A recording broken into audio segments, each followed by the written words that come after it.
دوستوں، Bermuda try angle بحر کنوز میں واقع ہے اور اس کے متعلق آپ نے بہت سے کہانیاں اور قصے سن رکھے ہوں گے۔ 1945 میں جب فلوریڈا سے اڑنے والے 5 جہاز کہیں غائب ہوئے تب یہ ٹرائی اینگل منظر عام پر لائی گئی۔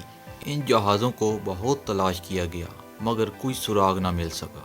آخر ایسے بہت سے واقعات رونما ہوتے رہے جن میں ہوائی جہاز اور کشتیاں فلوریڈا اور میامی کے سمندر سے گزرتے ہوئے کہیں غائب ہو جاتے تو ان واقعات کا رخ برمودا ٹرائی اینگل کی طرف موڑے جانے لگا۔ نتیجہ یہ نکلا، ایک ایسی مصنوعی اور خود ساختہ تکون وجود میں لائی گئی جو انسان اور انسانیت کے لیے راز رہ سکے اور جب وقت کی ضرورت ہو اس جگہ سے ظاہر کر کے لوگوں کے اذہان پر قابو پایا جا سکے اور یہ بتایا جا سکے کہ ہمارا نجات دہندہ، دنیا کو بچانے والا اور یہودیوں اور عیسائیوں کا مالک یعنی دجال آ چکا ہے۔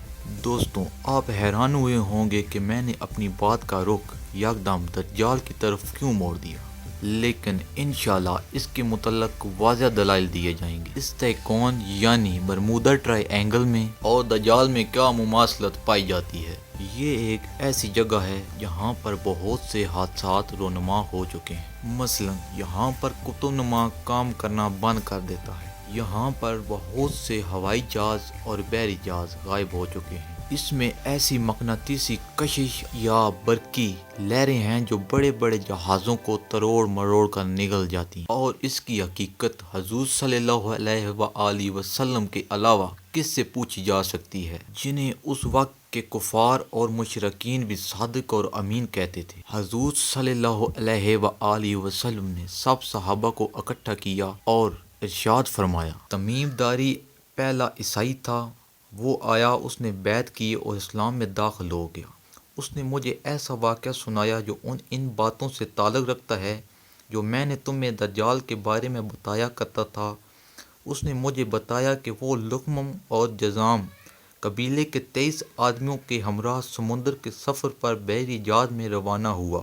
سمندر کی لہریں انہی مہینے بھر ادھر ادھر دھکیلتی رہیں جہاں تک کہ وہ ایک جزیرے میں پہنچ گئے۔ اس وقت سورج غروب ہو رہا تھا۔ وہ ایک چھوٹی کشتی میں بیٹھ کر جزیرے میں داخل ہوئے۔ جب وہ جزیرے میں داخل ہوئے تو ان کو ایک جانور ملا جس کے جسم پر بہت سے بال تھے۔ بالوں کی کثرت کی وجہ سے انہیں اس کے آگے پیچھے کا پتہ نہیں چل رہا تھا۔ انہوں نے کہا، تیرا ناس ہو، تو کیا چیز ہے؟ اس بالوں والے جانور نے کہا، میں جساسا ہوں۔ انہوں نے پوچھا، یہ جساسا کیا چیز ہے؟ جواب ملا، اے لوگوں، خانقاہ مراد گھر میں موجود اس آدمی کی طرف جاؤ، وہ تمہاری خبریں سننے کا بڑے تجسس سے انتظار کر رہا ہے۔ انہیں خوف ہوا کہ کہیں یہ جانور شیطان نہ ہو اور کہیں کوئی نقصان نہ پہنچائے۔ پھر ہم تیزی سے چلے اور خانقاہ میں داخل ہو گئے۔ وہاں ہم نے بھاری بھرکم قد کاٹ کا ایک آدمی دیکھا جس کے گھٹنوں سے ٹخنوں تک بندھی ایک لوہے کی زنجیر تھی۔ اس کے ہاتھ گردن کے ساتھ بندھے ہوئے تھے۔ ہم نے پوچھا، تیرا ناس تو کیا چیز ہے؟ اس نے کہا، میرا پتہ تمہیں جلد چل جائے گا، یہ بتاؤ کہ تم کون ہو؟ ہم نے کہا، ہم عرب سے ہیں۔ پھر ہم نے سارے سفر اور طوفان اور جساسا کے بارے میں بتایا کہ اس نے ہمیں تیری طرف آنے کا کہا۔ اس نے کہا، مجھے بیسان کے نگلستان باغ کے بارے میں بتاؤ۔ ہم نے کہا، اس کے بارے میں کون سی بات پوچھنا چاہتا ہے؟ اس نے کہا، میں جاننا چاہتا ہوں کہ اس باغ کے درختوں پر پھل آتے ہیں یا نہیں۔ ہم نے کہا، ہاں، پھل آتے ہیں۔ اس نے کہا، مجھے تبریہ کی جھیل کے بارے میں بتاؤ۔ ہم نے کہا کہ اس کے بارے میں کون سی بات پوچھنا چاہتا ہے؟ اس نے کہا، کیا اس میں پانی موجود ہے؟ ہم نے کہا، ہاں، اس میں بہت پانی ہے۔ وہ بولا، اس کا پانی بہت جلد ختم ہو جائے گا۔ پھر اس نے کہا، مجھے زر کے چشمے کے بارے میں بتاؤ۔ ہم نے کہا، اس کے بارے میں کون سی بات پوچھنا چاہتا ہے؟ اس نے کہا، اس میں پانی ہے اور کیا لوگ اس کو استعمال کرتے ہیں؟ ہم نے کہا، ہاں، اس میں بہت پانی ہے اور لوگ اس سے اپنے کھیتوں کو سیراب کرتے ہیں۔